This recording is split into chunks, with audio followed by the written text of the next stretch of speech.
Aqua Teen Hunger Force is my favorite TV show of all time.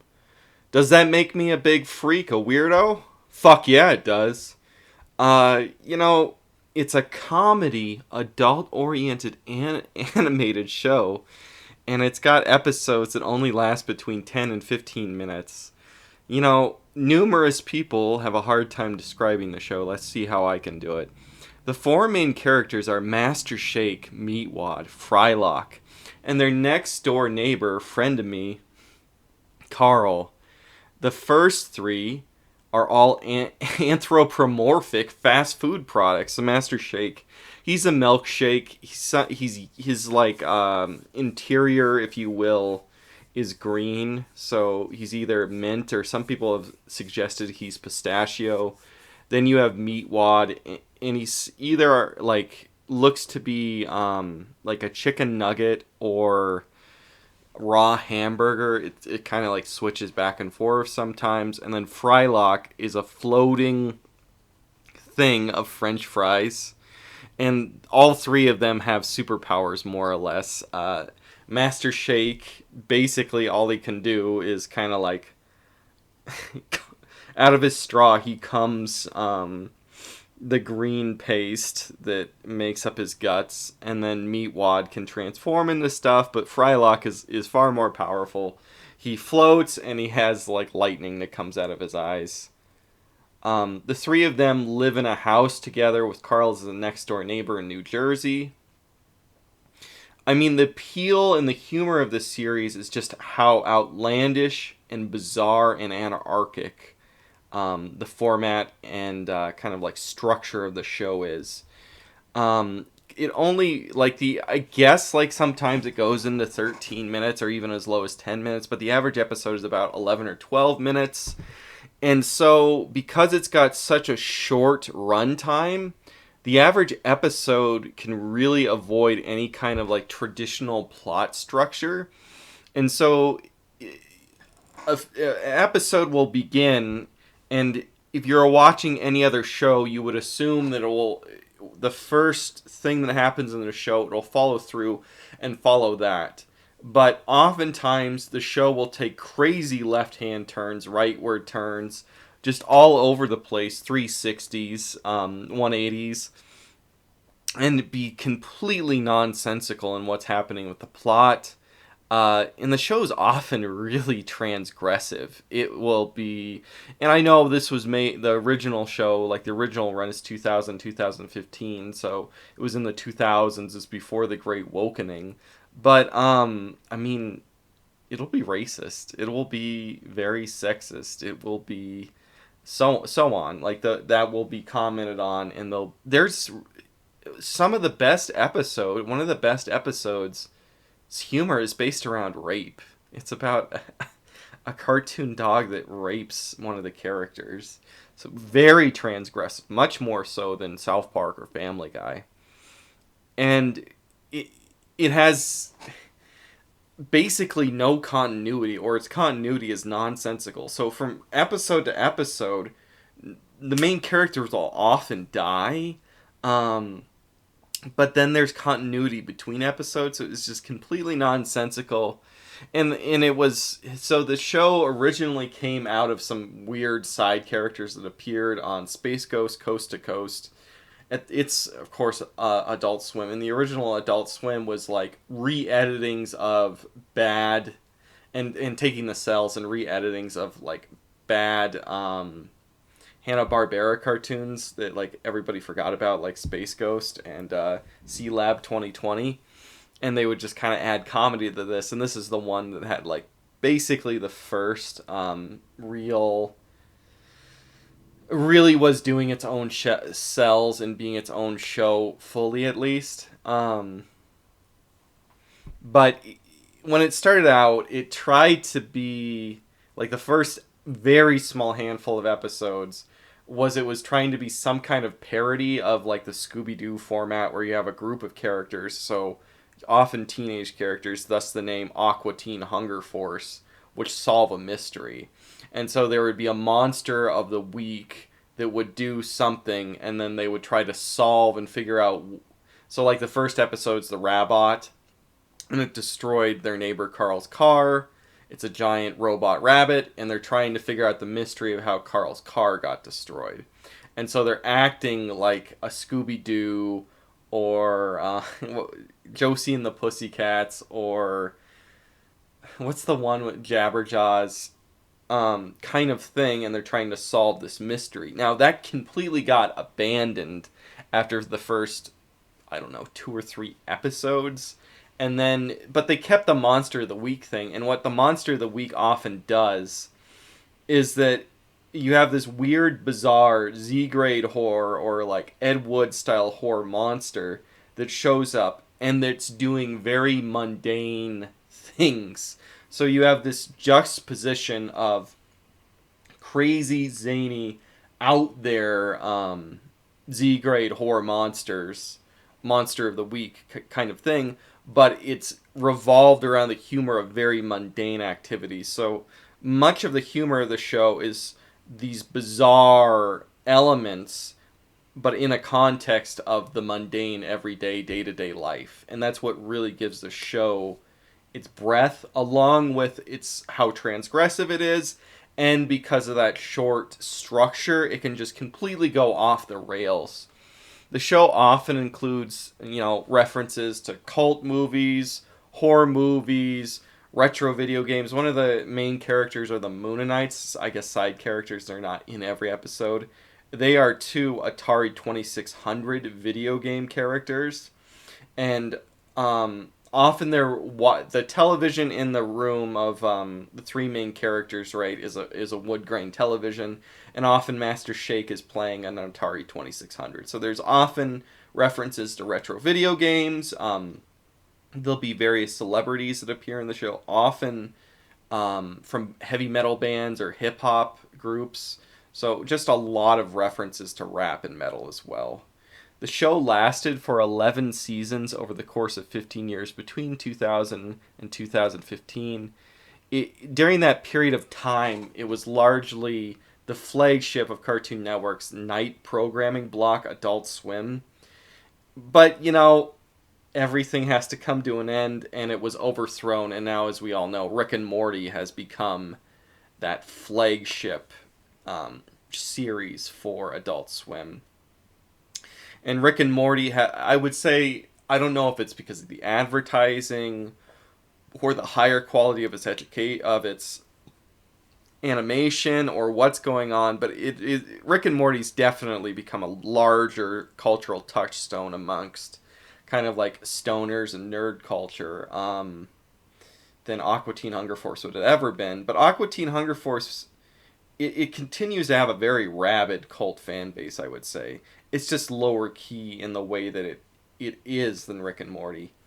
And you could say that the adult, because at this point it's starting to feel like you have two different eras of Adult Swim with the different flagships. In the very early era, where you have like very cheap, very nonsensical comedy, and now you have this more Rick and Morty era where it's like, I think at one time there was numerous shows about hell. Just, I don't know. Like Rick and Morty is very kind of Reddit. I mean, there's parts of Rick and Morty that I've liked, but it's definitely went from this bizarro, what the fuck did I just see late night thing into being Rick and Morty, this very angry Reddit kind of show. So, over that period as the flagship, there is all these various rumors, and you had all these statements coming from the creators, Dave Willis, and I'm going to butcher your name, Matt. Marianello?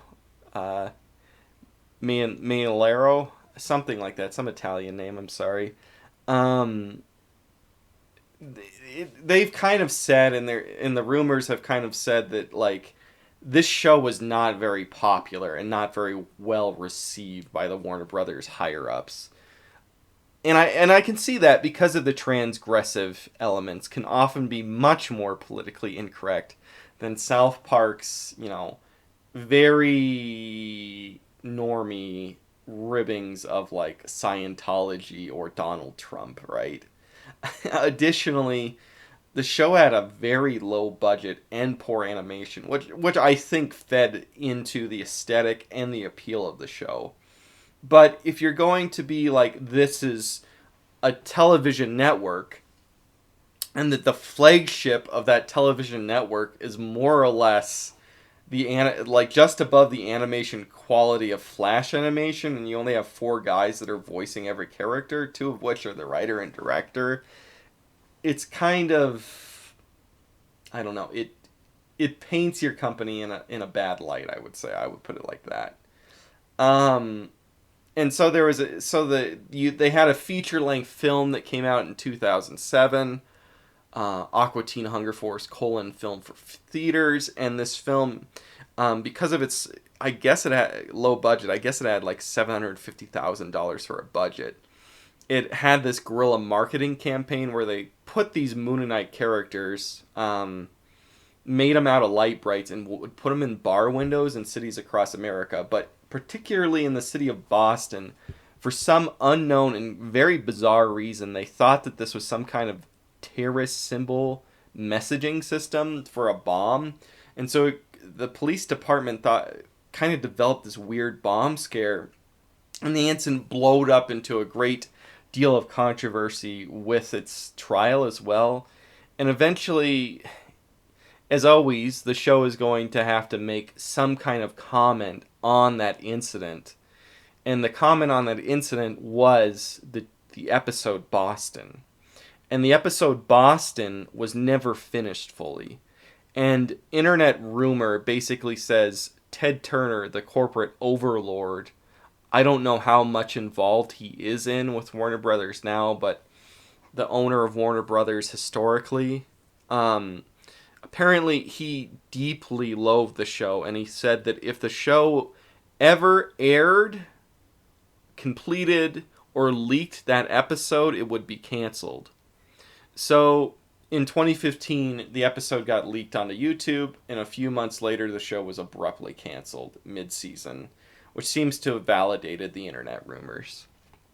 Fast forward now into our current year, 2022, and we're kind of seeing the rebirth of the series, and it's really cool, because it is my favorite series.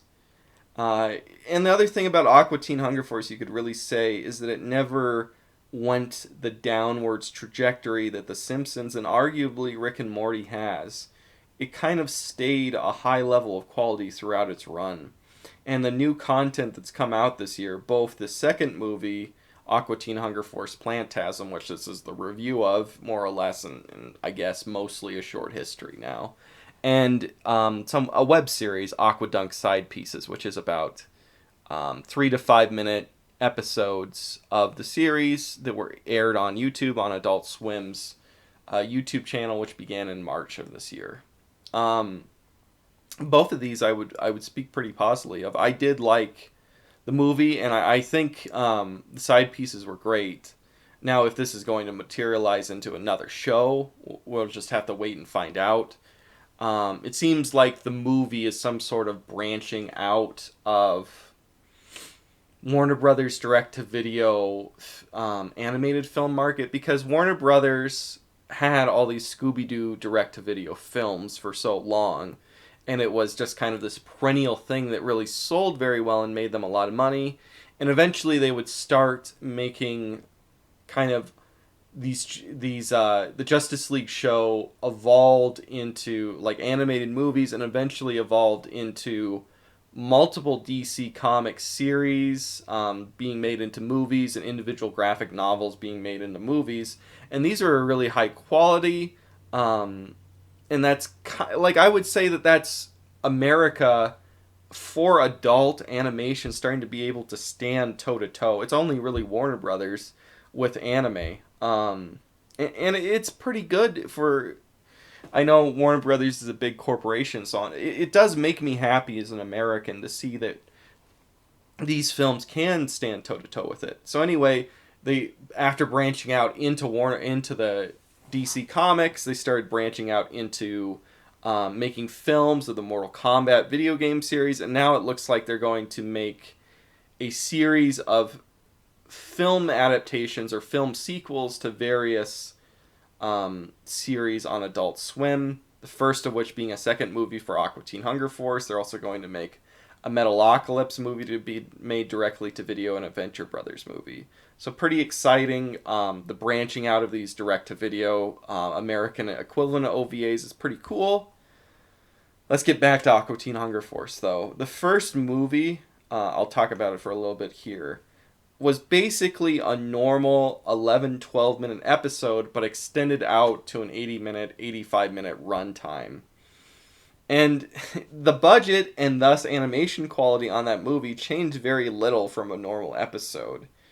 A good thing about it was you got to see every single major side character. So you saw all the main characters: Carl, Meatwad, Shake, and Frylock. But you also saw both the Moonanites, the Newtonian or Plutonian characters, another alien characters. You saw one of my favorite side characters, the robot announcer guy of Christmas Past and Thanksgiving Past.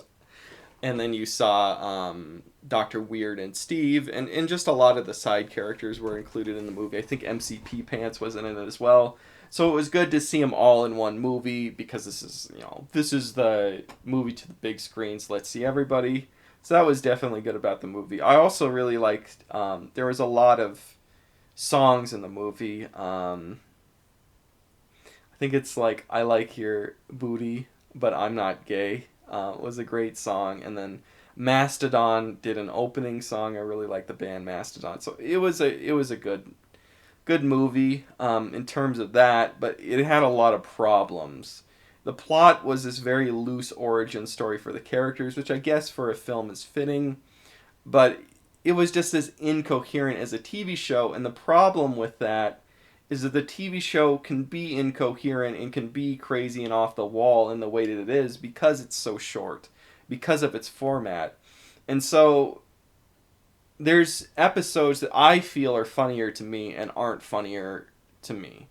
Maybe other people like those episodes as well, but the thing with Aqua Teen Hunger Force, if you watch an episode you don't like, it's 11 minutes. Well, the movie doesn't, like, parts of it are very funny, but it kind of just exhausts its format by taking the normal 11-minute, 12-minute episode and stretching it out into 80 minutes. And so it doesn't really have any kind of conventional plot structure that's filled out into it. It's just kind of random, which kind of, I don't know, it's like it strangles the flavor of the show. I definitely like it and it's watchable. It's just it's not as good as the show. It kind of like, by stretching it out, it gives the format too much air and kind of strangles it in reverse. That's probably like crazy, but it's like over oxidized. So it's kind of disappointing. Now the second movie, it kind of rectifies that situation by having a pretty conventional plot. You know, when you have a film version of a TV show, the plot is often that the characters of the TV show have broken up, and now the film is going to be about them getting back together. And that's pretty standard plot. Could say it is cliche, but it works, and that's the plot of the movie. So Frylock leaves the house. So Master Shake and Meatwad get evicted and they become homeless. I guess Meatwad works, but he's still homeless, and Shake is completely worthless. And so they are broken up. They don't talk to each other anymore. Pretty standard, let's make a movie of this thing. I mean, that's what Scooby-Doo did in Zombie Island, right? But through various events and through the end of the movie, they reunite, apologize, and go forward as a new team. And Carl, of course, is a main character. Carl still living in his house, but he kind of gets buyer's remorse. So throughout the entire TV series, his life is put into misery by all the insane antics that happen around his neighbors, right? But now that they're gone, he gets everything he wished for in the entire TV series. His stress is gone, but he misses them. And so he gets together with Shake and Meatwad, and kind of try to reach out and get to Frylock, who comes back to them towards the end of the movie, and they finally get together at the end of the movie, right? But where this gets kind of weird is that the movie's actually really political, um, which just feels really out of place for Aqua Teen Hunger Force, because the show is the most aggressively, purposefully irrelevant show you could think of. It is so anti-hip, so anti what's going on, that's a big appeal of it, because instead of having, like, this is gonna make me sound such a dated millennial. So, like, Drake and Josh, right? When they reference video games, Josh has a game sphere. This is just what I'm remembering. I don't watch TV anymore. But, like, the reference of a game sphere, or, like, South Park, when it references video games, the game sphere is an analog for GameCube, which was the console at the time, and analog for an Xbox, which both GameCube and Xbox are named after shapes of game sphere, right? And then going back to South Park makes an episode about World of Warcraft, which is popular at the time. But when Aqua Teen Hunger Force references video games, it's Atari 2600, baby. It's just very irrelevant, purposeful, and that is really something that gives the show a lot of flavor. So now having not just something that's going on right now, but pretty pointed political commentary feels really out of place. Now, that being said, it's extremely based as hell. It's actually, it took me off guard of how based it is, thinking back on it. So, the main villain of the movie is this corporate overlord named Neil, who owns an analog of the Amazon company called Amazing. And so he has his own private space exploration company, or arm of his company. And what he's done is he's enslaved two alien species. One of them looks like a paper towel roll, and the other one looks like this, kind of like the goop slime men from Chex Quest. And these two alien species hate each other. And so what he does is that he kidnaps them with his spaceship and enslaves them to work for his company. And then whenever they try to ride, because they're underpaid and they live in their cars, they try to rise up against his company. And what he does is he uses two things to kind of keep them under. He kind of feeds their mutual racism against each other so they don't rise up and overthrow this billionaire asshole. And the other thing is that he drugs them with, like, this purple gas, in the clear analog for the continuing legalization of marijuana throughout the United States and the increased use of antidepressants. So you have, like, an evil billionaire who is stoking racial animosity between his different workers, who pays them slave wages and is able to, like, prevent them from rising up and fighting his monopoly and corrupt business practices by drugging them. So very politically relevant, right? And he is very into, modern leftist things, and he has a side character, this guy who's basically just ripped out of the Floronic Man of DC Comics, who's into, like, the green stuff, and he grows plants, and that's where the title Plantgasm comes from. And he's very, like, into pushing social justice stuff, and there's all these, like, SJW, like, digs at cancel cultures throughout the entirety of the movie. And while I agree with what the movie's saying, I just find it really jarring for it to be there. And if the show comes back, it kind of worries me that it will try to be more relevant. Even if it does agree with my politics, I just kind of feel like it's out of place there. So anyway, going back to the movie out of that kind of digression, it's got some funny moments, but it's kind of, I guess it's a balancing act here, because the movie's way more plot-centered than the TV show would ever be, and it kind of characterizes the characters and fleshes them out, so it makes you feel like they're really living in this living, breathing world. And, like, somebody like Master Shake, he's just kind of more, kind of like a swarmy asshole. He doesn't really like kill the other characters or sell them down the river. Like, it's more understandable why they might be his friend, if that makes sense. And so on. So, like, the characters are way more fleshed out. They interact with each other in kind of realistic ways and kind of. I mean, it's not very stilted in why are they together. It makes sense why they were friends, why they're in a team, and it is kind of good. Is the show's been gone for 7 years and you finally get this movie? As a fan, it is really good to see it, and it's fun. It's not perfect or anything, but it's good to see them in some kind of higher animation making what's probably the swan song of the movie now. Or of the series. They've had, this is the third swan song. They had the live action episode, they had the final episode of the series, and now they have the movie as kind of a swan song.